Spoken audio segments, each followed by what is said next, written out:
Un cardiologue de renommée mondiale s'exprime sur les vraies causes des maladies cardiovasculaires. Les maladies cardiovasculaires représentent la deuxième cause de décès après les cancers dans les pays développés. La graisse et le cholestérol comptent parmi les facteurs de risque majeurs pour développer ces maladies. Pour cela, tout excès de graisse ou de cholestérol est devenu désormais synonyme de mauvaise santé, et sera alors traité par divers médicaments et régimes anti-cholestérol. Mais est-ce vraiment nécessaire? Les graisses et le cholestérol sont-ils réellement mauvais pour vous? Sont-ils véritablement impliqués dans les maladies cardiovasculaires? Et qu'en est-il des traitements et régimes anti-cholestérol? Cholestérol et maladies cardiovasculaires, quel lien? Le cholestérol lors de son passage dans le sang peut parfois être attaqué par les radicaux libres, c'est ce qu'on appelle la peroxydation. Les radicaux libres sont, rappelons-le, des déchets générés en cas de stress oxydant. Cette peroxydation transforme le cholestérol et participe à la formation d'une substance visqueuse appelée athérome. Cet athérome va alors former des plaques qui peuvent à terme obstruer nos artères. Ces phénomènes sont d'installation progressive et insidieuse et en l'absence de prévention et de traitement vont aboutir à des maladies cardiovasculaires telles que les crises cardiaques et les paralysies, accidents vasculaires cérébraux. Le stress oxydant est donc le facteur à rechercher et à traiter, pas le cholestérol qui n'est qu'une autre victime du stress oxydant parmi d'autres, ADN. Le cholestérol n'est donc pas directement responsable des maladies cardiovasculaires. Pourquoi parle-t-on alors de bon ou de mauvais cholestérol? Le mauvais cholestérol dit LDL est celui qui cause les maladies cardiovasculaires, le HDL cholestérol est au contraire bon pour nous. Vraiment? Et si je vous disais qu'il n'en est rien? La réalité est qu'il n'existe qu'un seul cholestérol qui utilise deux moyens de transport différents.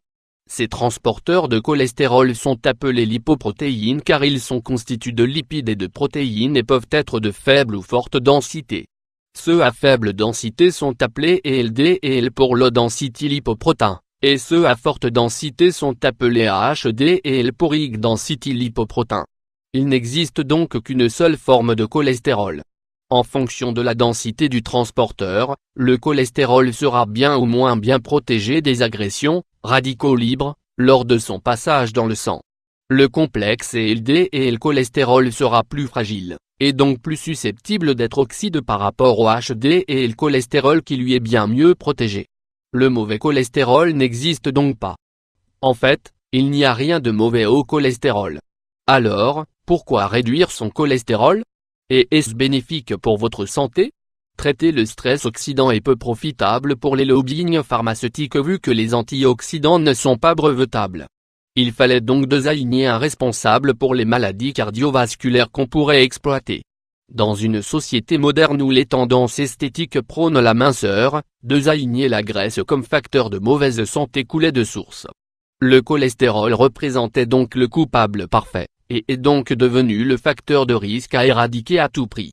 Cela aurait pu passer inaperçu, seulement le rôle du cholestérol dans notre corps n'est pas anodin, bien au contraire. Du cholestérol? Pourquoi faire? Nos hormones stéroïdiennes sont produites à partir de cholestérol. Ces hormones comprennent entre autres la testostérone chez l'homme, les estrogènes chez les femmes, mais aussi une hormone de gestion du stress, cortisol, et la fameuse DHA. Réduire vos taux de cholestérol aux normes déterminées par les laboratoires va donc souvent altérer votre production naturelle d'hormones stéroïdiennes. Les conséquences? Une ménopause précoce et aux signes plus intenses chez la femme, l'apparition d'andropause et d'impotence chez l'homme, une résistance réduite au stress et un vieillissement accéléré. N'est-ce pas là les mots nouveaux dont souffre notre société contemporaine? Le cholestérol fait aussi partie des constituants du cerveau. Il ne faut donc pas s'étonner de l'augmentation des troubles de mémoire et de la concentration. Équilibrer vos hormones et optimiser votre vieillissement nécessite une gestion adéquate de votre cholestérol. Que faire alors? Moins lutter contre le stress oxydatif permettra non seulement de protéger votre cholestérol, mais aussi de prévenir bien d'autres maladies comme le cancer, et bien sûr optimiser votre vieillissement. Moins ne pas se priver d'aliments riches en cholestérol, viande, jaune d'œuf, huile d'olive. Mais attention, pas d'excès et surtout adopter une bonne hygiène de vie, activité physique. Moins ne mélangez pas cholestérol et mauvaise graisse, saturée. Les graisses saturées restent à éviter, jusqu'à preuve du contraire. Moins un régime ou un traitement anti-cholestérol reste indiqué pour certaines maladies telles que la stéatose hépatique. Mais le traitement devra néanmoins adopter certaines règles afin de ne pas nuire à votre santé.